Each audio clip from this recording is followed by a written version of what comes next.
नमस्कार। राजनीति विज्ञान बीए पाठ तृतीय के प्रश्न पत्र प्रथम के अंतर्गत आज हम बात कर रहे हैं थॉमस हिल ग्रीन के संबंध में।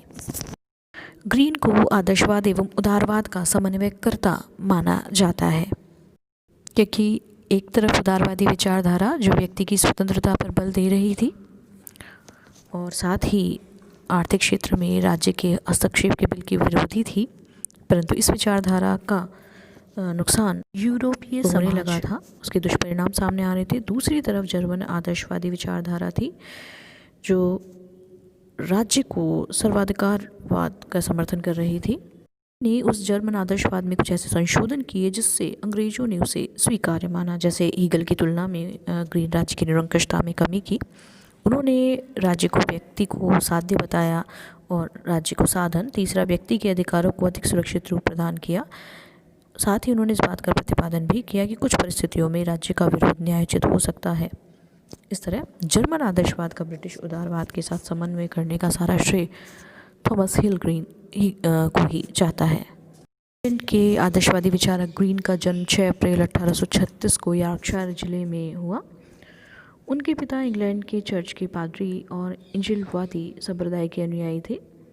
ग्रीन पर उनके पिता का प्रभाव पड़ा था। 14 वर्ष की आयु तक घर पर शिक्षा प्राप्त करने के बाद ग्रीन को रग्बी के विद्यालय में भेजा गया। 5 वर्ष तक यहाँ शिक्षा पाने के बाद ग्रीन 1855 में ऑक्सफोर्ड विश्वविद्यालय में प्रविष्ट हुए और उन्होंने अपना शेष जीवन इसी संस्था में व्यतीत किया।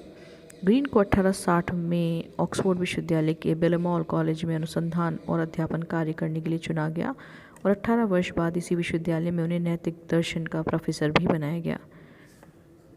प्रोफेसर के रूप में उन्होंने अपने विद्यार्थियों को काफ़ी प्रभावित किया कि उनकी मृत्यु के बाद भी उनके विद्यार्थियों ने उनके द्वारा दिए गए व्याख्यानों को पुस्तकों के रूप में प्रकाशित करवाकर अपने गुरु को कीर्ति और प्रभाव के शिखर पर पहुंचाया।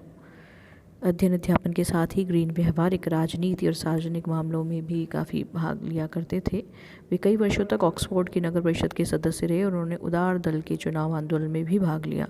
उन्होंने शिक्षा प्रसार, मद्य निषेध के आंदोलन में भाग लिया और शराब के व्यापार प्रशासन की ओर से नियंत्रण स्थापित करने की बात पर बल देते रहे। उनका 46 वर्ष की आयु में देहांत हो गया था। एक विचित्र तथ्य है कि ग्रीन के जीवन काल में ग्रीन की कोई भी कृति प्रकाशित नहीं आई। उनकी मृत्यु के बाद उनके शिष्य आर.एच. नेटलशिप ने उनके संपूर्ण विचारों को कुछ खंडों में प्रकाशित किया। उनकी अधिकांश रचनाएं दर्शन शास्त्र और राजनीति शास्त्र विषयक हैं, जिसमें से प्रमुख है liberal legislation and freedom of contract, lectures on the principles of political obligation, सबसे प्रमुख यही है, lectures on the English revolution and prolegomena to ethics.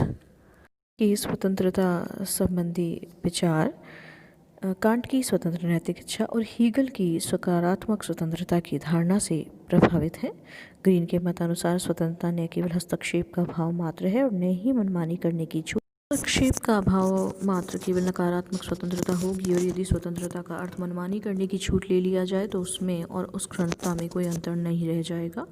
इसीलिए स्वतंत्रता के 2 लक्षण हैं। पहला, स्वतंत्रता एक निश्चित प्रकार के कार्यों को करने की ही सुविधा है, अर्थात उचित और विधि विहित कार्य करने की जो हमारी आत्मोन्नति में सहायक हो सके। दूसरा, यह सकारात्मक होती है, अर्थात वह हस्तक्षेप का भाव मात्र ही नहीं है बल्कि ऐसी परिस्थितियों और वातावरण की उपलब्धि है जिसमें व्यक्तित्व का विकास हो सके। का मानना है कि मनुष्य क्योंकि एक नैतिक प्राणी है जिसका चरम लक्ष्य अन्य प्राणियों एवं समाज का हित है, जो कार्य व्यक्ति के इस उद्देश्य को पूरा करें तथा व्यक्ति के नैतिक और सामाजिक विकास में सहायक हो, उन्हें करना ही स्वतंत्रता है।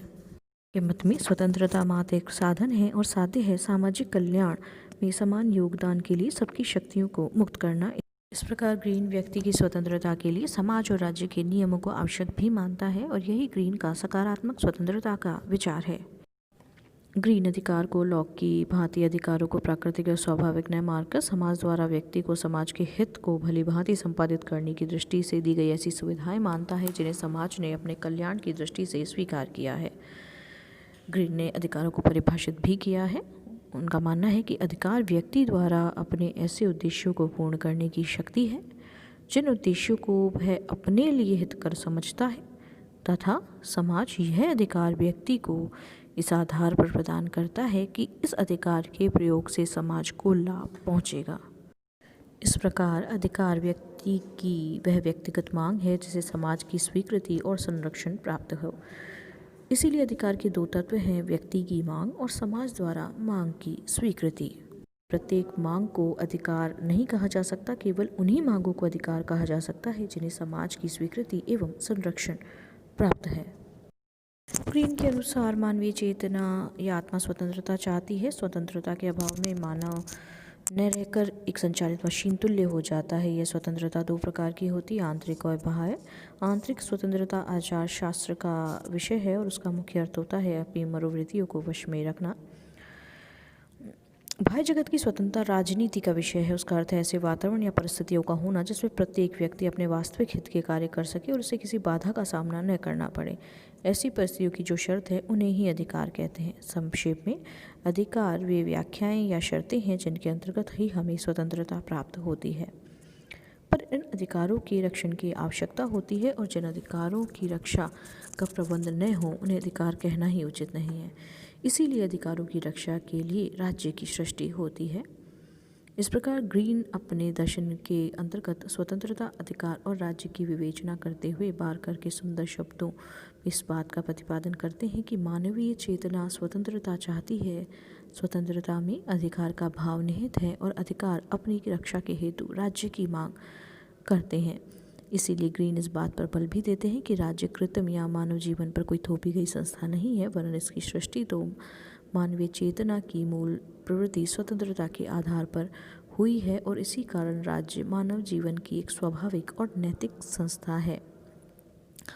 और ग्रीन इस बात का प्रतिपादन करते हैं कि राज्य का निर्माण व्यक्तियों की सामान्य इच्छा के आधार पर हुए हैं। कथन भी है कि राज्य का वास्तविक आधार बल नहीं बल्कि इच्छा है की रक्षा के उद्देश्य से राज्य का प्रादुर्भाव हुआ है। साधारणतः व्यक्ति अपने अधिकारों के समान ही दूसरे व्यक्तियों के अधिकारों का सम्मान करता है, परंतु क्रोध, घृणा, स्वार्थ के वशीभूत होकर वे दूसरों के अधिकारों की अवहेलना भी करने लगता है। अधिकारों की यह अवहेलना सार्वजनिक दृष्टि से वांछनीय नहीं होती और सभी की यह समान इच्छा होती है कि सभी परिस्थितियों में सभी के अधिकारों की रक्षा करने वाली कोई संस्था हो। इसी कारण सामान्य इच्छा के परिणाम स्वरूप राज्य की सृष्टि होती है। राज्य सामान्य इच्छा का मूल रूप है। राज्य का आधार यही इच्छा है। तदनुसार राज्य का प्रमुख कर्तव्य व्यक्ति को उसके व्यक्तित्व का पूर्ण विकास करवाना है। राज्य का कर्तव्य कुछ ऐसी परिस्थितियों की व्यवस्था करना है जिसके अंतर्गत नैतिकता का विकास हो सके। किंतु ग्रीन के मतानुसार राज्य की नैतिक संस्था होते हुए भी नैतिकता के विकास का कोई कार्य प्रत्यक्ष रूप से नहीं कर सकता। इसका कारण यह है कि राज्य दंड, शक्ति या बल प्रयोग के आधार पर कार्य करता है, जिनके आधार पर व्यक्ति की नैतिकता को प्रभावित नहीं किया जा सकता, क्योंकि नैतिकता अंतःकरण से संबंधित एक ऐसी वस्तु है जो स्वयं व्यक्ति द्वारा आत्मारोपित कर्तव्यों के निष्काम संपादन में ही निहित है।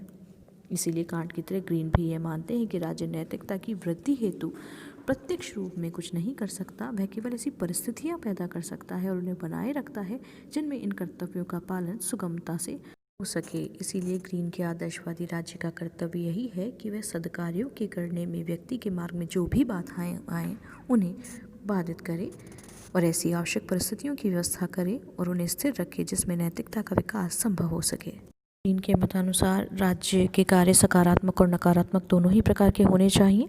नकारात्मक दृष्टि से वह चाहते हैं कि राज्य व्यक्ति को वे कार्य करने दे जो करने योग्य हैं और इनके करने में जहां वह बाधाओं के कारण असमर्थ हों उन बाधाओं को दूर करे। सकारात्मक दृष्टिकोण से राज्य के कार्यक्षेत्र की व्यवस्था करते हुए ग्रीन राज्य को अधिकार देते हैं कि राज्य नैतिकता के विकास हेतु जहाँ उपयुक्त समझे अपना हस्तक्षेप करे और आवश्यक हो तो बल प्रयोग भी करे। दृष्टि से वे मानते हैं कि अज्ञानता, शराबखोरी, भिखमंगापन अर्थात गरीबी मानव के नैतिक विकास की मार्ग की बाधाएं हैं जिन्हें दूर करने के लिए राज्य को प्रयत्न करने चाहिए। इसी प्रकार सकारात्मक क्षेत्र में स्वस्थ नैतिक जीवन की आवश्यकताओं को बनाए रखने के लिए राज्य व्यक्तियों को स्वच्छ रहने, शराब न पीने, माता पिता को अपने बच्चों को शिक्षा दिलाने के लिए बलपूर्वक बाध्य भी किया जा सकता है। कार्यों के संबंध में ग्रीन के विभिन्न विचार नकारात्मक भाषा में होने पर भी, जैसा कि बारकर भी कहते हैं, कि अपने उद्देश्य और प्रकृति की दृष्टि से सकारात्मक हैं। ग्रीन यह भी कहते हैं कि राज्य स्वयं में साध्य नहीं है बल्कि नैतिक जीवन को की सिद्धि के लिए साधन मात्र है और ऐसी स्थिति में यदि राज्य इस उद्देश्य की पूर्ति नहीं करता तो नागरिक उनके आज्ञा पालन करने को बाध्य नहीं है। के विरोध का यह अधिकार ग्रीन ने व्यक्ति को कुछ विशेष परिस्थितियों में ही प्रदान किया है, सामान्य परिस्थितियों में नहीं। ग्रीन युद्ध विरोधी हैं और अंतर्राष्ट्रीय शांति के समर्थक हैं। उनके मन अनुसार सभ्यता के विकास के साथ ही आज विश्व बंधुत्व की स्थिति पर आ पहुंचा है। ग्रीन के अनुसार युद्ध किसी भी दशा में पूर्ण रूप से उचित नहीं कहा जा सकता। युद्ध अपूर्ण राज्य का चिन्ह है और अत्यंत विवशतापूर्ण परिस्थितियों में ही युद्ध को राज्य की एक निर्दयतापूर्व आवश्यकता से अधिक और कुछ नहीं कहा जा सकता। इनके राजनीतिक दर्शन की विभिन्न आलोचकों द्वारा आलोचना भी की गई। एक प्रमुख आलोचना इस रूप से की गई कि ग्रीन का दृष्टिकोण रूढ़िवादी है और अनुदार है। साथ ही उनके दृष्टिकोण को अत्यधिक बौद्धिक दृष्टिकोण भी कहा गया, क्योंकि उनके द्वारा चेतन तत्वों पर ध्यान दिया गया जो राज्य के रहने वाले व्यक्तियों के कार्यों को प्रभावित करते हैं। उनके दर्शन को गलत मान्यताओं पर आधारित दर्शन भी माना गया, क्योंकि ग्रीन मानते हैं कि व्यक्ति मूलतः एक पूर्ण श्रेष्ठ प्राणी है, जबकि आलोचक कहते हैं कि यह स्थिति नहीं है। मानव में केवल अच्छी प्रवृत्तियां ही नहीं होती बल्कि खराब प्रवृत्तियां भी होती हैं। दैवीय के साथ साथ आसुरी प्रवृत्तियां भी रहती हैं, दोनों में संघर्ष होता है। परंतु ग्रीन की विभिन्न आलोचनाओं के बाद भी सभी आदर्शवादियों में ग्रीन सबसे अधिक उदार हैं, युक्ति संगत हैं और ग्रहण किए जाने योग्य हैं।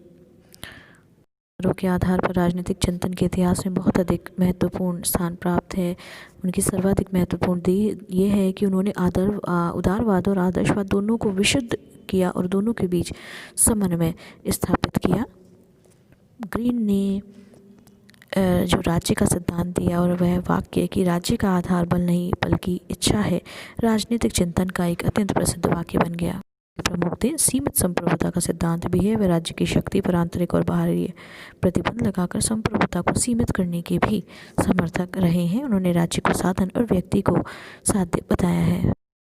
ग्रीन की एक अन्य देन स्वतंत्रता संबंधी धारणा भी है, जो उन्होंने करने योग्य कार्यों को करने की स्वतंत्रता की बात की है। साथ ही ग्रीन द्वारा भावात्मक या सकारात्मक स्वतंत्रता का भी प्रतिपादन किया गया है, जिसका अर्थ है कि राज्य के द्वारा व्यक्तियों को उनके व्यक्तित्व के विकास के लिए अधिकतम सुविधाएं प्रदान की जानी चाहिए।